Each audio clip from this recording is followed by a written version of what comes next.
Welcome to Zach and Steve Have a Podcast. I'm Steve. I'm Zach. And Zach's telling dad jokes. Yes. At the very beginning of episode 12. Yes, the dozenth episode. The dozenth. Next week is the baker's dozenth episode. I don't think that's a word.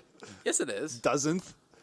That doesn't. It does or it doesn't. That doesn't sound like a word to me, Steve. It doesn't to me. Anyway, yeah. So Zach and I were trying.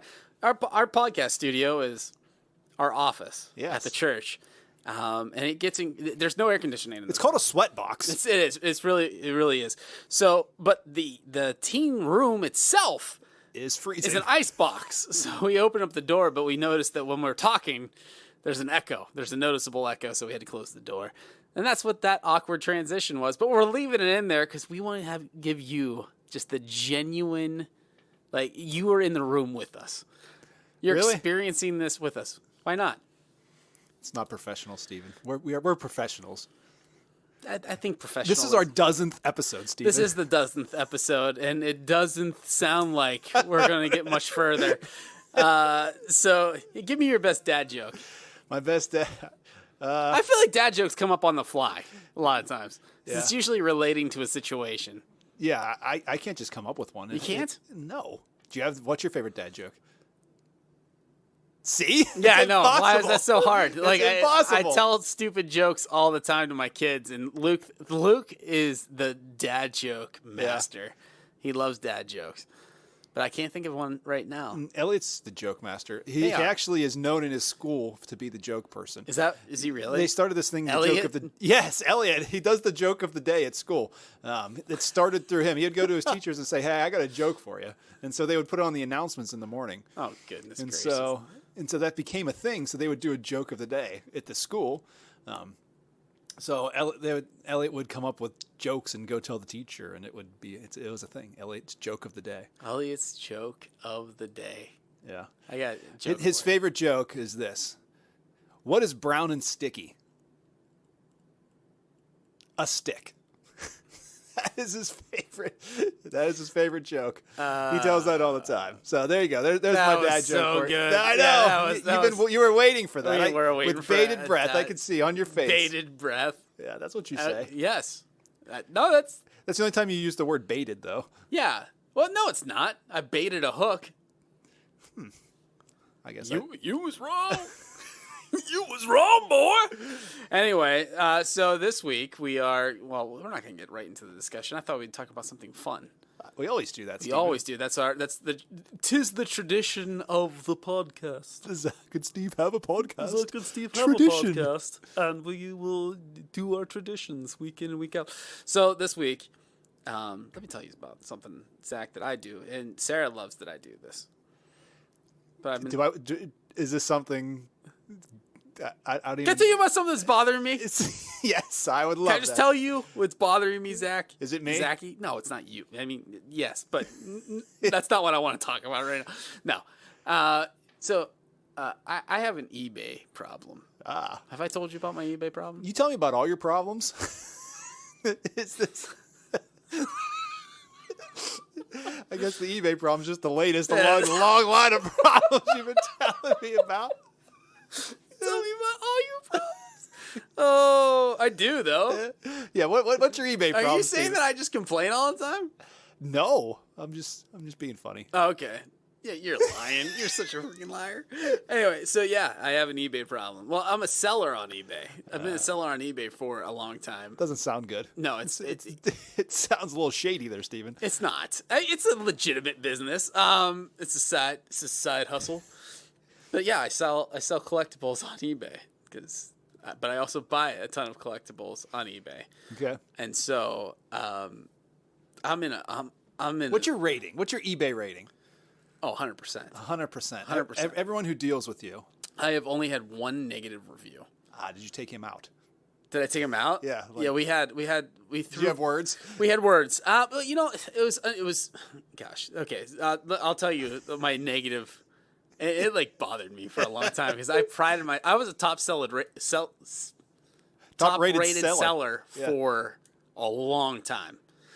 And this was during the time that I was a top rated seller, because like to be in that upper echelon of sellers, you've got to have like perfect like selling records, getting things out in a timely manner, responding to everybody's So things. did you get like a star? I did. And it does it have like the blue? It had, well, it was streaks? like a medal, and it said top rated. So yeah, I was one of the What top. color was your medal, Stephen? Was it a gold gold. medal? It was a gold Oh medal. wow, Yeah. that's awesome. Yeah, dude, I pride myself on being timely about things, almost to a fault. But so one guy, and I'll tell you this: the most annoying collectors out there are Star Wars collectors. It's not surprising. Yeah, it's not, because they're the most difficult sometimes. And I'm a huge Star Wars fan, and that's really what my collection is centered around, is Star Wars stuff. But I buy and sell Star Wars stuff all the time.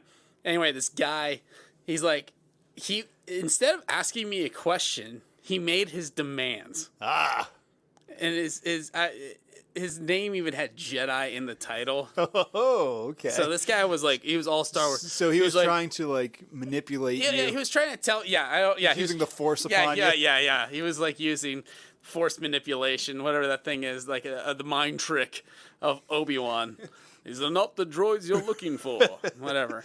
So yeah, but he's like, so I'm buying these two things off of you. So just combine the shipping. If you could reduce the shipping price, I would appreciate it. I'm like, so I write back to him, I'm like, well, that's not how this works. I have to charge you the full amount because that's how much it costs to send this to you. And then he like gives me the runaround, all this kind of stuff. I give him a good review, and he blasts my interview. Like, this guy cheated me out of shipping price, blah, blah, blah. It goes on and on, even though I went above and beyond. So that was my only negative review, and that was like well over a year ago at this point, so you can't even see it. So I'm back up to 100. I was at 99.9%. Oh, man. For a while, and it bummed me out because I was like, you ruined my 100%. It's back now. I've been back to 100% for a while. Yeah. But anyway, no, recently, okay, so I went to Disney World. Yeah.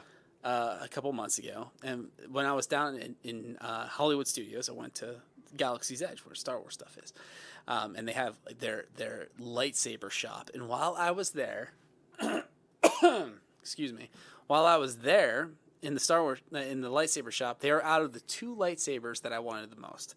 One of them was the dark saber, which is the thing that you see in The Mandalorian. Yeah, they were out of that. And, bummer. But the one I wanted the most is my favorite lightsaber of all the lightsabers. What's my favorite lightsaber, Zach? The yellow one. No, it's not the yellow one. That's what you said. No, I said if I had a lightsaber, if I was a Jedi, I would have a yellow lightsaber. But what's my favorite lightsaber, Zach? Luke's lightsaber. Which one? The green. The green. Yeah, you just that was a good guess. Yeah, that's my favorite lightsaber. I love that lightsaber. And so of course they didn't have that one either. So I bought a lightsaber. Stinking Disney. Stinking Disney. You go okay. You spent so much money to go there. You spend hundreds of dollars to get into that stupid park. You want your lightsaber. And I just wanted my lightsaber, Zach. And they didn't have it. They didn't have it. So I was like, okay, fine. So I bought one that I liked, but it wasn't like one that I was like in love with. Was it a purple one? It wasn't the purple. No, that was the only one purple one they have is Mace Windu. And guess what they didn't have? Mace Windu. But that wasn't high enough on my list. This was like my number 3 choice. Okay. And they had it. It's the one from the video game Fallen Order. And if you don't know the game, just forget it. I'm not explaining anymore beyond that. But it's a huge hilt. It's a really big lightsaber. It's the biggest one there. They're like, this thing is super heavy. And it was awesome. But I wanted that Luke lightsaber. Yeah. And so I finally got to the point where I'm like, you know what? I was going to get rid of the one that I bought down at Disney because it really just didn't go with anything else I was collecting. I was like, I really just want this green lightsaber. So I made it happen. All right. I pulled all the funds together. I sold the other lightsaber and I bought Luke's lightsaber. I have been looking forward to this thing coming in for weeks. Or a week. When did it come? Came today. No. I open it up and I mean, it's brand new in package. But like, so there's, this is nerd talk. So anyway, the top part, so there's like the display model, like part that makes it look like the original. Cause it's like made of metal. It's made of the exact same stuff that they made it very for sturdy. the movie. Yeah. It's awesome looking.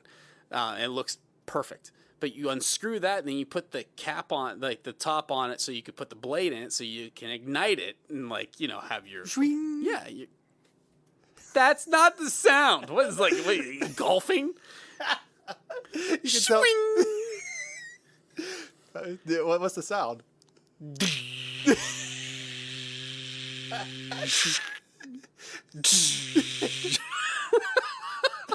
That's the sound, Zach. Swing. Yeah, you almost got it. Please stop making that sound effect. So, anyway, I put the thing on there. I try to put the lightsaber in, or the blade in, and it's broke. The blade is broke, No, or the not my sound? blade. Did it go swing? No, not the sound or anything. The actual metal part that you screw down on it was broken. Now, I've bought this not from Disney, but from a third party. And so, number one, now I have a very expensive paperweight. Could you just send it back? No, I can't send it back because this person that I bought it from does not accept returns. And I was buying it brand new, so I didn't think there would be anything wrong with it. But sure enough, the one that Steve gets is the one that doesn't work. And so I messaged her. No response. No response, Don't Jack. you hate it when you message someone? Nobody responds to my messages ever. So I messaged her. I'm like, hey, just so you know, this thing's not working. I don't know how you want to proceed. I know you don't accept returns, but obviously this is a problem. Hopefully she gets back to me. We'll see. Maybe, I mean, I could follow you around, and every time you get it out, I could go swing. I don't want to hear that, man. I just want my lightsaber to work. So yeah, that was annoying because I don't know. I've never run into this issue before. It's a stupid issue. This is not a big deal. But it shouldn't be. I can see that you're frustrated. It's frustrating because Did you give her a negative review? No, I refuse. I'm not going to just give somebody a negative. It's not her fault it doesn't work. But how do you know? Maybe she doesn't accept returns because she sends out all the broken things she could find and she doesn't want them back. It wasn't even open. It was still taped shut and everything from how you buy it from the store. Because the annoying thing is Disney doesn't sell these lightsabers online. You could only buy them in the park. But you have these people that in the Star Wars community. You ready for this? Yes. Smugglers. Okay. Smugglers. So you bought a lightsaber off a smuggler. Of a smuggler. And what the smugglers do is that they go in. I thought you said this wasn't a shady thing on eBay. This is getting shadier. It's not shady. If it was just like somebody smuggling something into the country, that's different. When you're using the cute terminology from Star Wars, like Han Solo's a smuggler. That's what it is. It's like a terminology for Star Wars, people that just do this for the Star Wars community. So anyway, yeah, she seems very nice, in just the communication that I've had with her before. But now, knowing that she doesn't accept returns, and it's also she's in California, so she could be very well at work still right now. And I'm bothering her with lightsaber issues. But yeah, man, that kind of stuff. It just irritates me. Not even the part that it didn't work, that I didn't get a response. 'Cause I'm obnoxious about if somebody sends you something. Yeah, I usually text right back. Yeah, you do. I try to just make it happen as soon as I possibly can. I don't like to ignore people. So in a text thread. Yeah. Do you have to get the last word in? Are you one of those persons that you can't leave it hanging? If someone texts you, you have to be the last one. You're checking your phone. Yeah, I have to check my text threads. Is there any text there that you have received that you have not responded to? Yeah. Okay. I mean, no. I wouldn't say that I haven't responded to. I have responded to everybody, but I didn't have the last word. Sometimes there's the final goodbye. Yeah, people have OCD. They have to have the final goodbye. Final goodbye. Yeah. No, I guess I'm not that bad, but I do like to. I don't know. I don't know. Are you an emoji sending person? Forget that. The only thing I do send sometimes, and you know this, is I like to look up the what do they call those? The GIF? Things? The GIFs. And I'll send a GIF. I send you turtle GIFs all the time. Turtles falling off of things is the funniest thing ever. Not getting hurt, but they just face plant a little bit. It's really funny to watch. Zach and I have a turtle problem. Yeah, turtle talk. Turtle talk. We're not doing that anymore. Don't worry. It's not happening. Don't turn us off yet. Our downloads since Turtle Talk have been in the toilet. I'm loving it. Downloads are gone. Yes. After Turtle Talk. But yeah, so what was the whole point of this? You're just telling a story, Steven. I was just telling a story that I got you hate frustrated. eBay. I got frustrated with because so Sarah brings home groceries today. She's like, "Are you okay?" And I'm like, "No, my lightsaber doesn't." She's like, "So is there any real problems in our house today?" Like, no.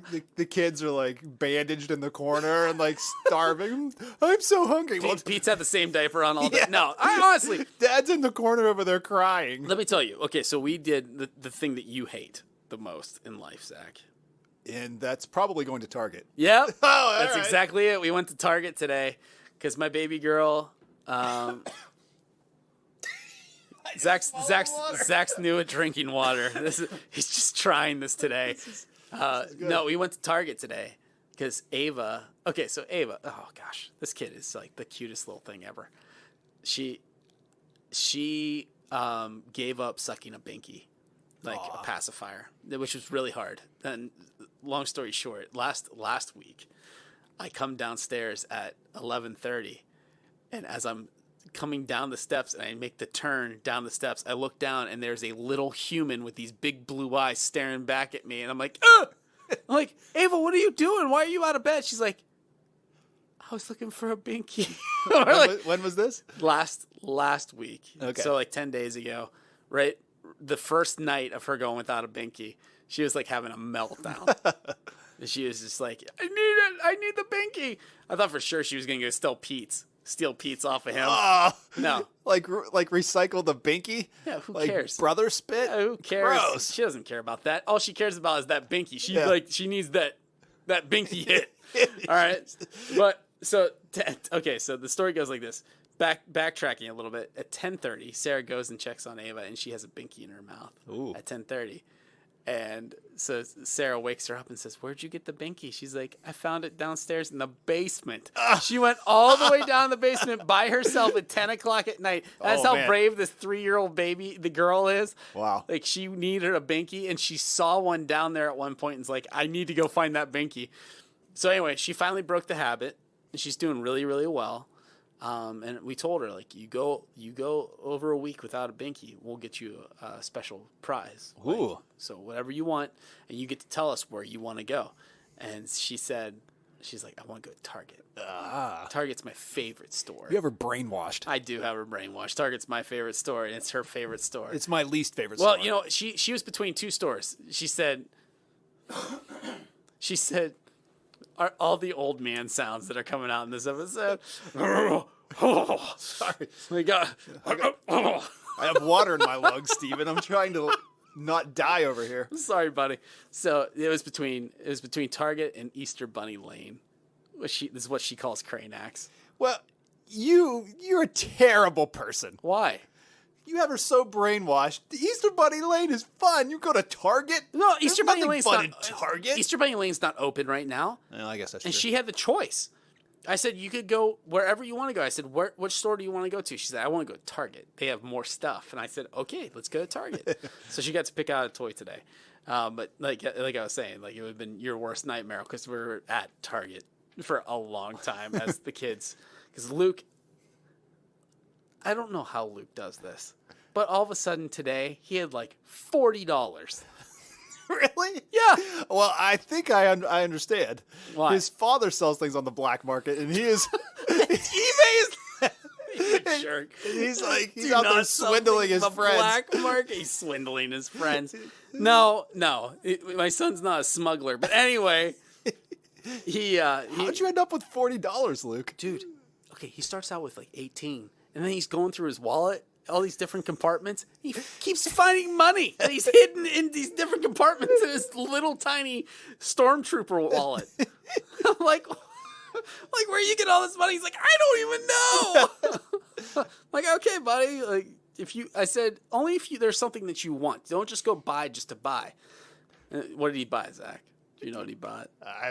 He bought a lightsaber. He I'm did sure. buy a lightsaber. He bought this ridiculous buildable lightsaber that you can customize to however you want. He was in his glory. I think he and Elliot are playing with it right now as we record.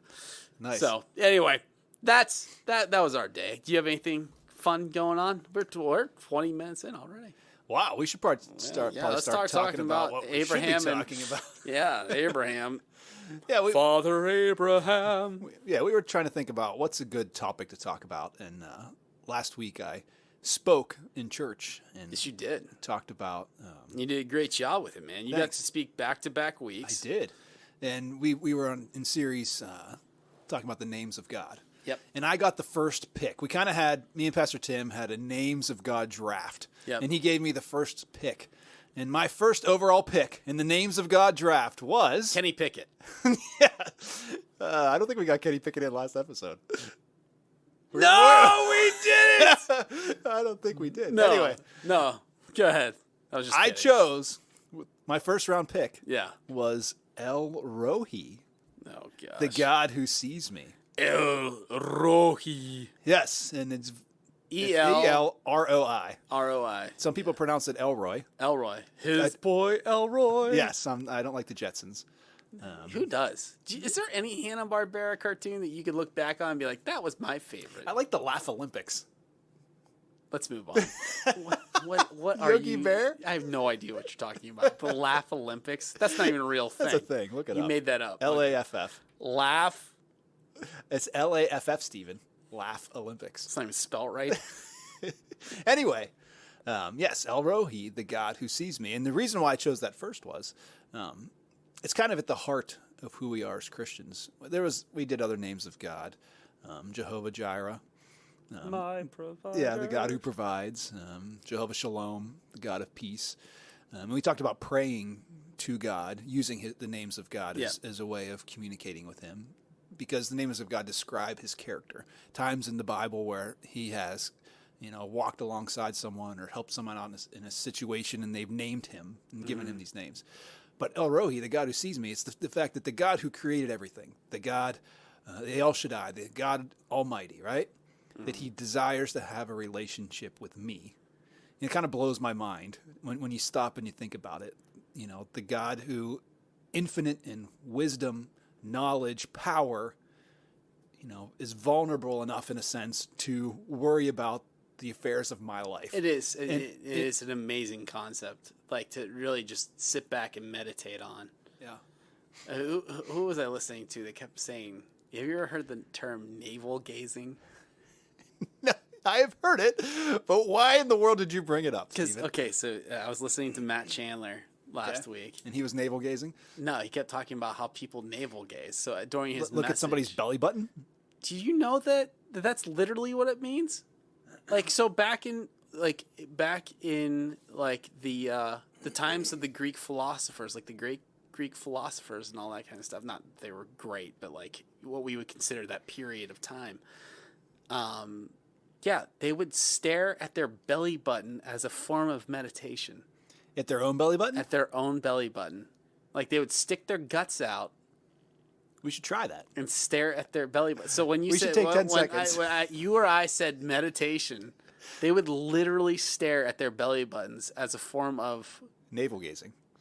Yeah, as a form of meditate, as a way to break away from all the other things. If I stick my stomach out and stare at it, I become depressed. Because they believe. I think it was the belief that that's like the origin, like their origin stemmed from their belly button. Well, because that's the connection point of like a newborn child. Yes. Well, like yeah, that's how you're umbilical connected. cord? Yeah, and you grow from. This is a very weird tangent. It's a very weird tangent, but we said meditate, and I wanted to throw in a little weird story. Okay. Well, thank you for that, Stephen. Have you looked up Laugh Olympics yet? Because they do navel gazing and Laugh Olympics. Swing. This is. Anyway, sure, this isn't a fun episode. All right. Anyway, back to El Rohi, the God who sees me. Yes. Who? And this is referring to. Spoken by. Go ahead. Hagar, who was the horrible. Yes, Hagar the horrible. There's only two Hagars I know. Hagar the horrible, and the Sammy. horrible guitar player, Sammy Hagar. Sammy Hagar doesn't play guitar. He's a vocalist. He plays guitar. No, he does not. I have no idea who Sammy Hagar is. He's in Van Halen. Van Halen, lead singer of Van Halen. And then he's not anymore. Sometimes. Anyway, go ahead. Who cares, right? Yeah, it really does not matter. What matters is the topic at hand, which I have pulled us off on too many tangents. But talk about Hagar and why she says El Rohi, why she calls God El Rohi. Well, all right. There's a lot to unpack from this story, and backing up. So the story of Hagar is in Genesis 16. Okay. But backing up to Genesis 12, God tells Abram at the time, that he is to leave his family and head to the promised land because he is going to make him a father of a great nation. So he does. He enters Canaan. He's 75 years old at the time. He and his wife Sarai head to Canaan, but they do not have a child at this point. They have no heir to take the mantle from Abram and become this great nation. So he said no one to put their hand under his thigh and bless them. That's last episode. That's a callback.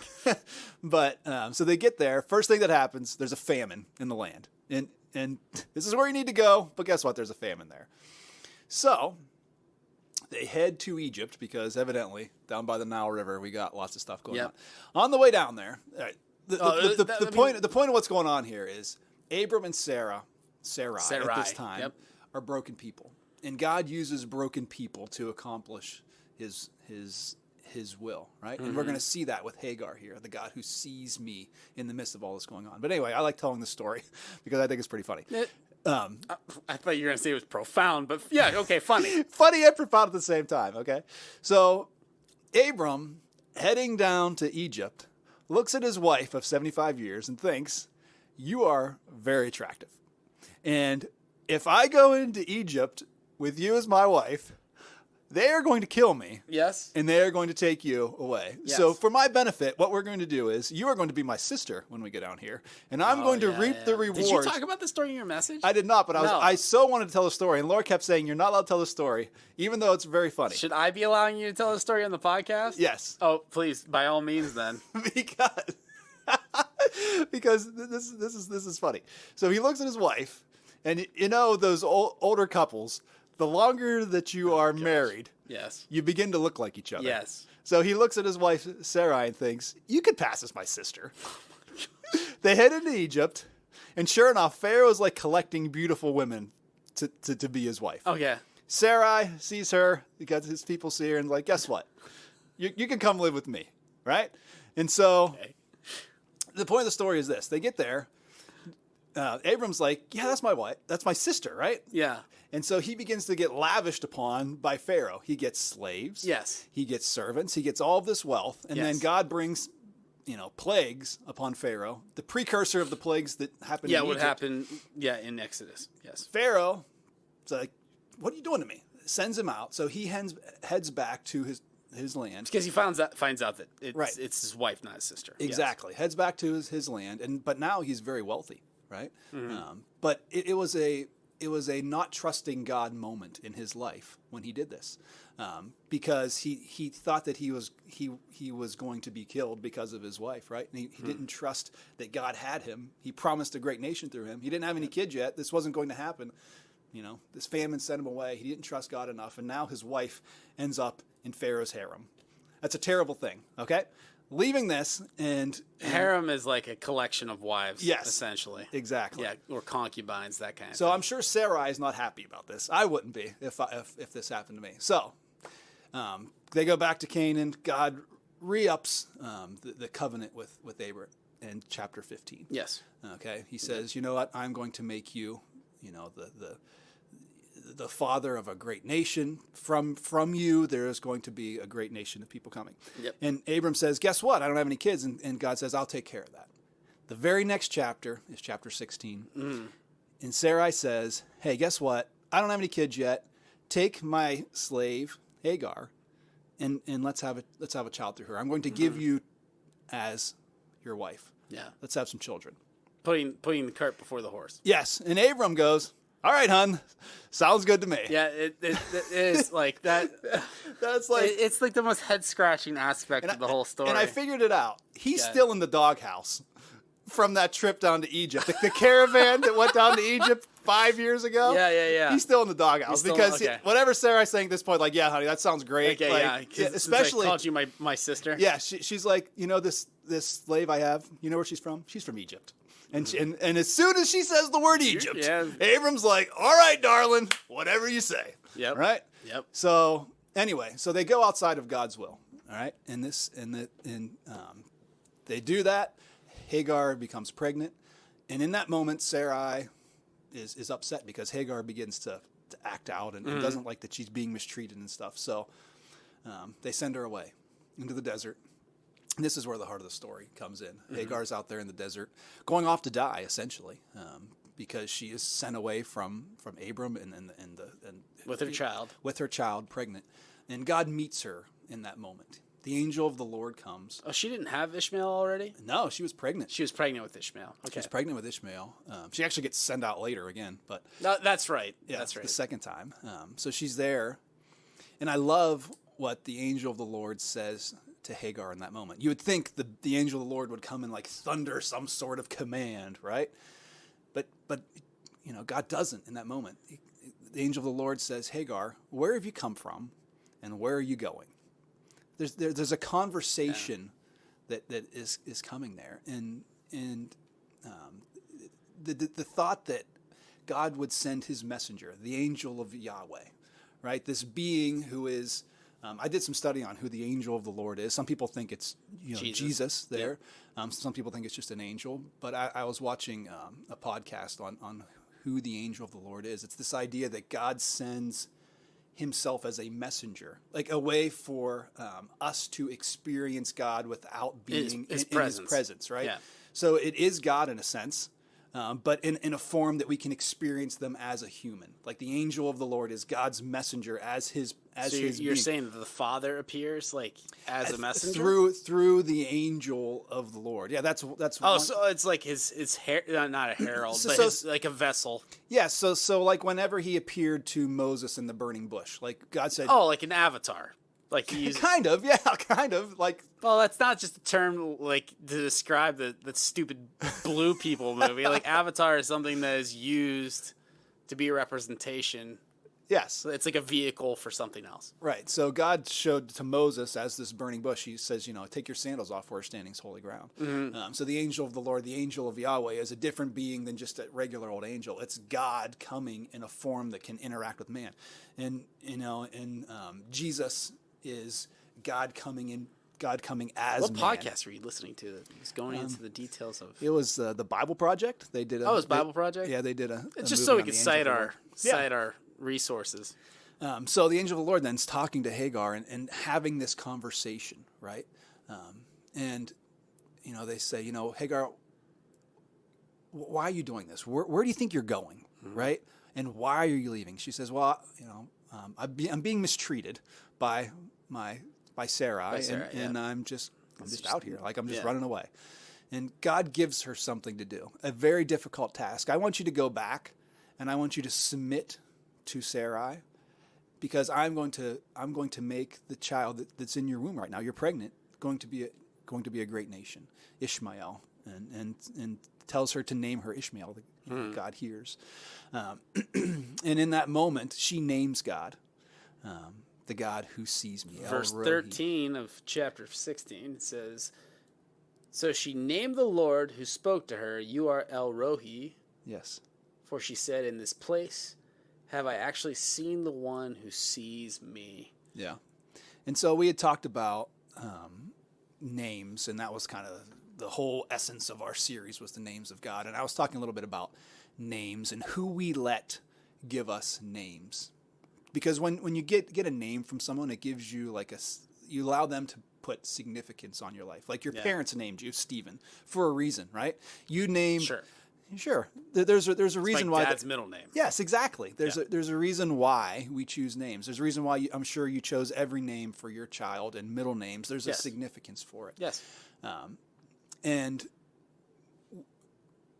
by allowing Hagar to give God a name, it's a powerful thought that God would let someone who is thought of as despised and a foreigner and a slave. She's essentially property, and in the no way are lowest we of low. endorsing this, but it's she's the property of Abraham and Sarai, or Abram and Sarai at this point. Basically invisible to them. They cast her out, meaningless, right? Yeah, she's just given as property. And this person gives a name to the God who is limitless, right? Yep. Gives a measure of meaning. So when we God, can look, God doesn't correct her or anything like that. Right. It's just like, yes. And so when we go back and study this now, we learn about God's character through this person he spoke into. And I would say it's kind of fascinating that this early on in the Bible, we already see the characteristics of God that people tend to throw away. Because they're like, God of the Old Testament, he's always angry. And he's like, wrathful. He's wrathful. And like, yeah, God's a lot of things. Yeah. But it's all in righteousness. Like, he's righteous in all that he does. Right. Because we're seeing the love of God right here. Yeah.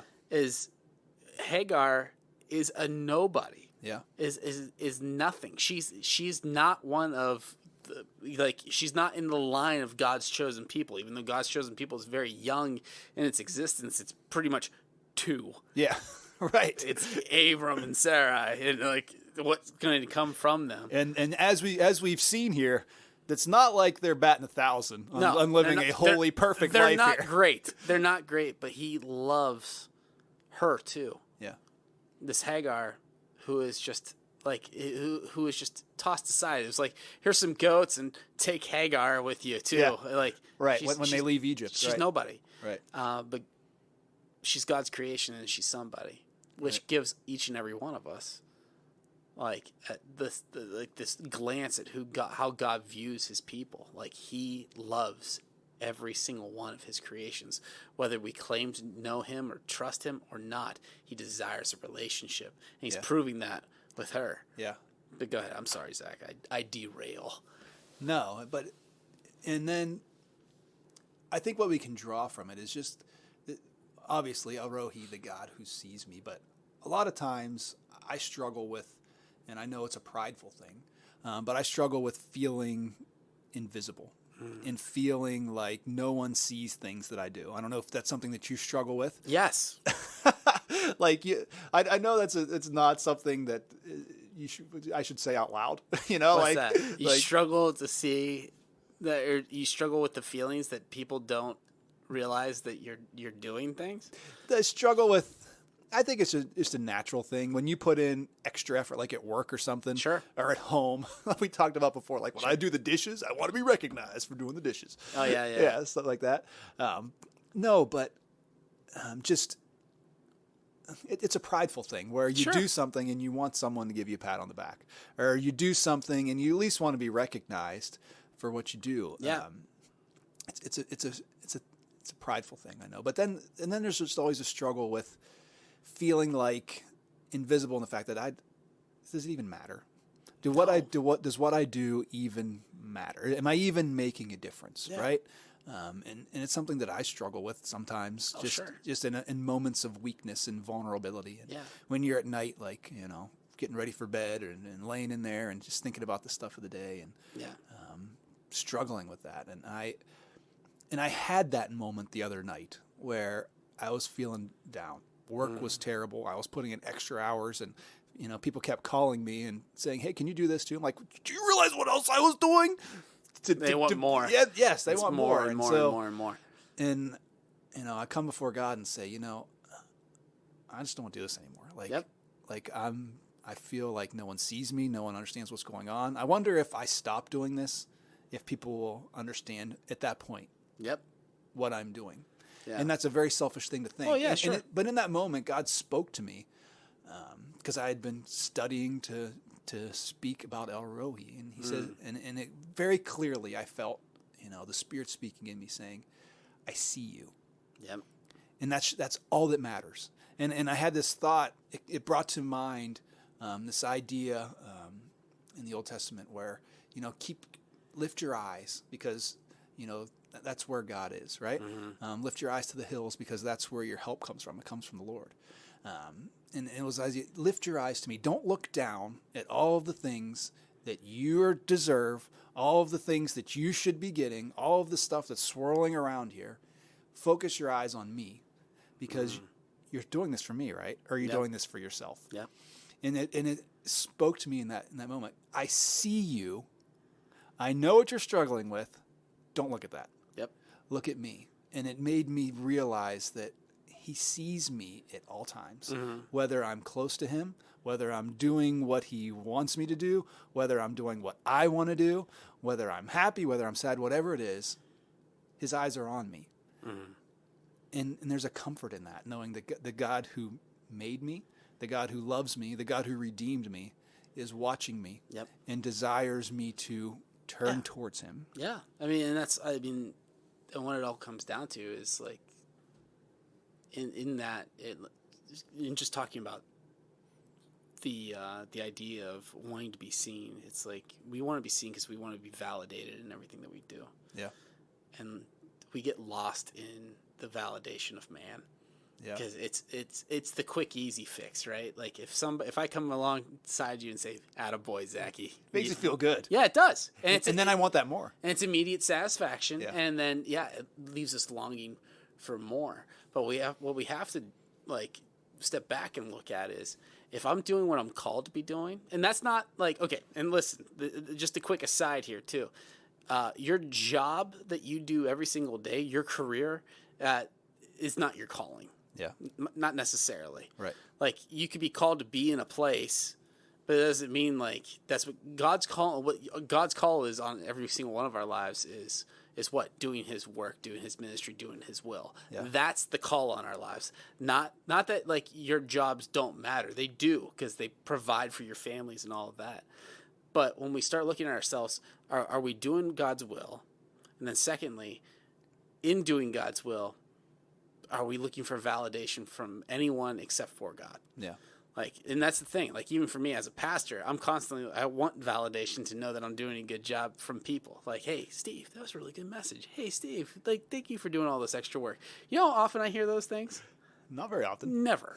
Next to never. I mean, there's some people that are just very encouraging people, and I love them for it. And like, it's nice, but I start to count on that. Yeah. And when I don't hear it, it's like, I must not be doing a good job anymore. Yeah. I struggled with that a lot. Evidently, I still struggle with it, but I struggled with it a lot when I first started speaking every Sunday. And when you speak to junior high kids, you get zero feedback. And what? Yes. Are you kidding me? Like the 7th and 8th graders, they don't care what you're saying? I'm surprised at how much they take in. That they retain a lot more than you think. Yes, but they look at you like you're the biggest idiot that has ever walked the earth. Right, and I would talk to Laura all the time. Like, I'm lying through my teeth, lying to myself through my teeth. This is my turn to have like a therapy session on air. Like here. Last week. Yeah. Lying through my teeth, like, I don't really care if they tell me I did a good job. I just want feedback so I know if what I'm saying is connecting with them. Sure. No, I want them to say, "Hey, good job, Zach. You're awesome. Good, way to go. Yeah. Good message." Right? Don't hold your breath. No. But it has helped me to get past that because I don't expect it anymore. You know, like, I can say when I was young and speaking, not that I've been doing it that long, 4 years. I mean, you've been doing it a lot longer than that, though. Officially 4 years. But officially, whatever. A long time. I did it all. Anyway, doesn't matter. Yeah. I would need that. Mm-hmm. But when you don't get it and you truly are relying completely on God as being the one who lifts you up, you grow. And I feel like I have grown, at least some, evidently. I still have growing to do, as I found out a couple nights ago when I was struggling with not feeling seen and worthwhile again. But God will, when you rely on God, you will grow through whatever struggle. I don't think there's anything greater to know is I mean, that still small voice in your heart saying, "I see you." I don't think there's anything more powerful. Yeah. Than that, and it's the greatest reminder that, like, hey, this struggle that you're going through, this trouble that you're going through, all of it is worthwhile. Like, nobody's saying anything to you, but you're doing what I'm asking you to do. Yeah, that's all that matters. I mean, there's going to be aspects of our life that we have to do because we have to provide. for our families. We have to provide for ourselves. We have to put a house, over ourselves to protect us from the the weather, and we werewolves. have to put the werewolves. You're The trying to weather. I was trying to get a W word out there, like weather. werewolf. The werewolves. The weather, we have to put clothes on our back. We have to put food on the table. Or there's those aspects of it. And yeah, sometimes it's nice from your boss to hear that you're doing a good job. But when it comes, but to the true purpose of our life as believers in Jesus Christ is letting other people know that Jesus is awesome. Yeah. The only validation we need is the one that's saying, "I see you." Yeah. That's it. And that's awesome. It's hard. Yeah. Once again, this is probably one of the hardest aspects because it's you just got to rely on the fact that he does see me. Yeah. Whether he vocalizes that to me or not, when I'm doing this, when he's putting something on my heart, how does he put it on your heart? Because he sees you. Right. He sees you and says, and he does this to everyone. He's near to every single person. Right. The new Christian, the old Christian, the person that's struggling along to try to figure out everybody. He's near to us, and he sees you, and he's just pushing us along in the kindest, most gentle way that he can, because that's how God treats his people. Yeah. To the lowly. I mean, what does Jesus say about the sparrow? The Captain Jack Sparrow. Oh my gosh, you know your Bible, man. No, he says he cares. Look how he provides for the sparrow. He provides a home for the sparrow. And how much you can more buy does he? How many for a penny? Exactly. Right. How much more will he provide for you? He cares about us. He sees us. He loves us. We are his creation. Just as long, and far greater than anything else that he created. Right. So rely on that. Right. If you're really struggling, with just finding significance in this world or finding purpose in this world, look to what God is calling you to do. And that doesn't necessarily, once again, vocation, job is not what the height of. Sometimes you just got to do a job to do a job. Yeah. And sometimes God's putting you in those jobs because you're going to be an influence on the people that you're around. Sure. One of my greatest regrets in life is not taking God up on what he was offering me when I worked at Wheatland all those years ago. The job provided money for my family, but he's like, look at the people that I'm putting you around. Minister to them, love them, care for them. What did I do? I complained about everything every single day. I'm like, I just can't wait until he puts me in ministry. And I was young and naive. Yeah. The reality of it was God's like, look at all these people that you could be ministering to, but you want to be at a church? What's the difference? You're doing the same work right here. Right. So don't take for granted where you're at right now. God is calling you. He sees you. He's asking you, do this now. You'll find your purpose, and I love you for it. Right. Good one, Steve. I don't know if it was good. Oh. But I felt good about it. Yeah. Anyway. So, yeah. So, the story of Hagar. But it ends. So the story of Hagar. But it ends beautifully. Try documentary that we were going back to. It ends beautifully because Hagar goes back, has the son Ishmael. Right? Yeah. Not the son of the promise. That's Isaac who is to come. But Ishmael is also promised to be the father of a nation. Mm-hmm. She's sent away again into the desert. God comes and meets her again. Renews that promise to her that, hey, your son is going to be the father of a nation. And it comes to be because God's faithful to his promise. Yeah. And then there's a beautiful scene at the end of Abraham's life after he's passed away.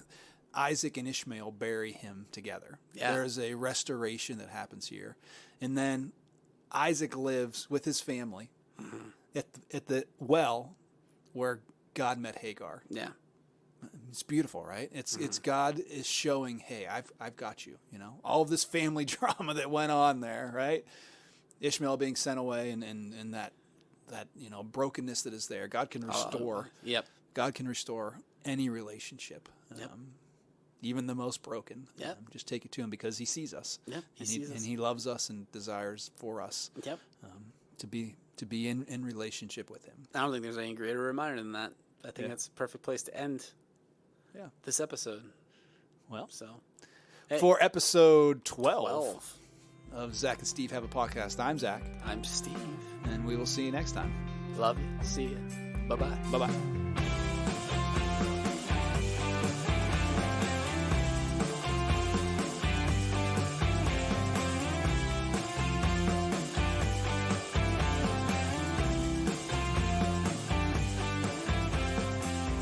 And we're back. Whoa, the after podcast. The after podcast. This week, candy talk. We are not doing candy. We're doing candy talk. What is your favorite candy? Reese's Fast Break. That is the most ridiculous answer. No, it's not. It's my answer. What's your favorite candy?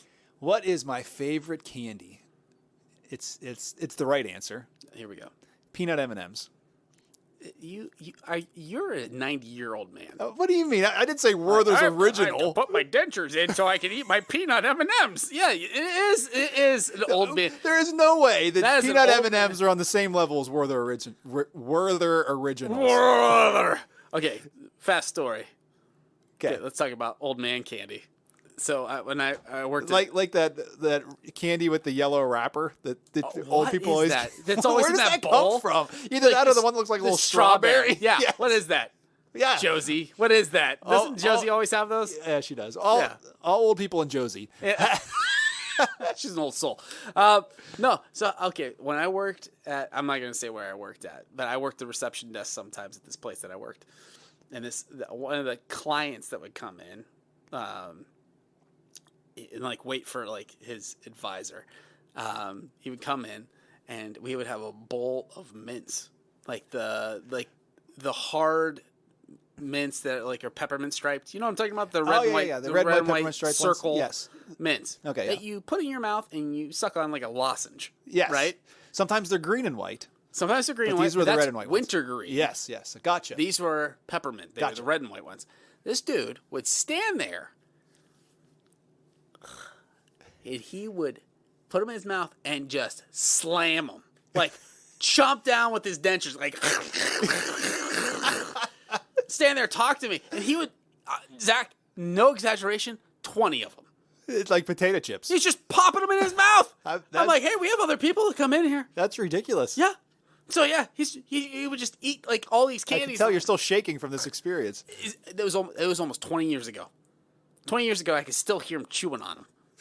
Still, just like I was like, oh my goodness, it was like metal chomping on. I was like, it was horrible. But anyway, that ruined. But I still like this peppermint. And you got the older people who give candy out all the time, like you give someone a handshake. And you have one of those yellow wrapper. I don't even know what those are. Butterscotches.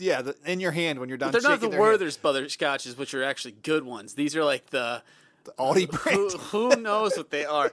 It's like a candy factory that made Overstock 100 years ago, and they've just been selling those. Oh, like they haven't. That factory has not run. Yeah, but some of those old-fashioned candies, 75 years. They are the candy of your childhood. Like my dad used to. You know what your dad's favorite candy is? Yes, I do. What is it? It was those pink wintergreen lozenges. Really? He called them pink pills for pale people. I guess it was something from when he was growing up. Really? Like it was I don't know if it was a fancy candy back then, but it was one that his grandpa gave to him. So he would give them to Elliot, and he would tell him they're pink pills for pale people. Okay. That was the name for them. Interesting. What did they taste like? They tasted like they're still out there. They look chalk. They're like chalky, terrible. Yeah, they look like it's like what's that? Pepto-Bismol. They look like Pepto-Bismol tablets. Yes. Yeah, that's your dad's favorite. He had them all the time. I don't know if they're his favorite. But he'll also like those peach rings, like those chewy peach rings. He had an eclectic taste of candy. Yeah, I don't like those peach rings. Neither do I. I know what my dad's favorite is. What is Mallow cups? Those are awful as well. Gross, man. There's this lady. So my dad and I worked at Wheatland too for a time together. Like I didn't always work at his place, but I'd always hear about from this one lady. He's like, he steals all my Mallow cups out of. And I'm like, thank you. Yeah. No, she would have them in the individually wrapped ones on her desk. That's a random thing to have on your desk, a Mallow cup. Yeah, but my dad would take them all the time. They would eat all the Mallow cups. Yeah. What's your wife's favorite candy? She likes Score bars.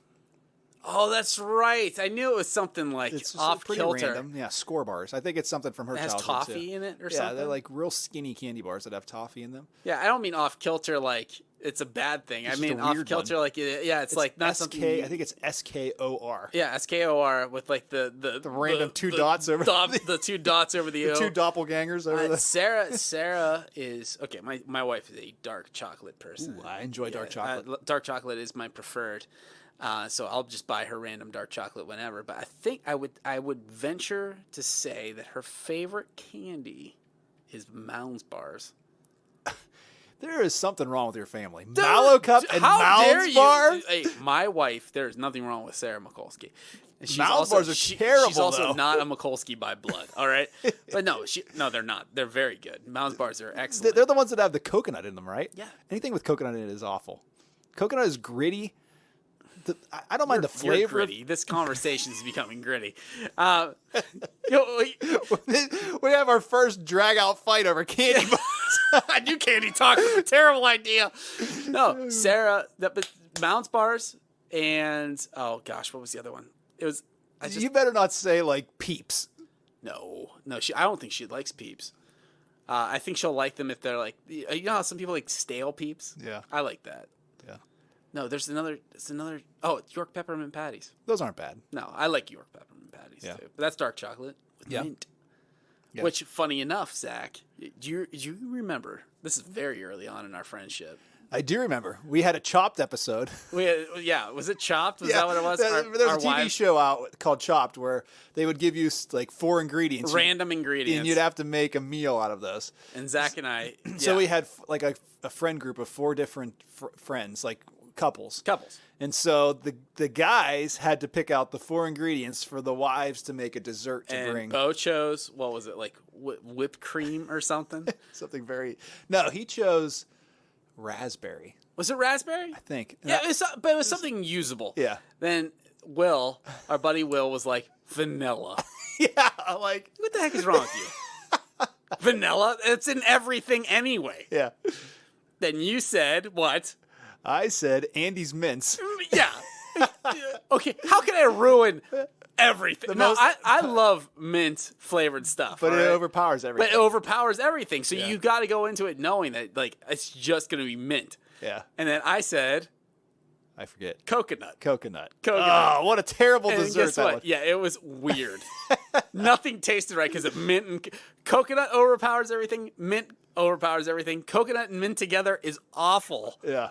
And that so began our friendship. I think we were friends before that.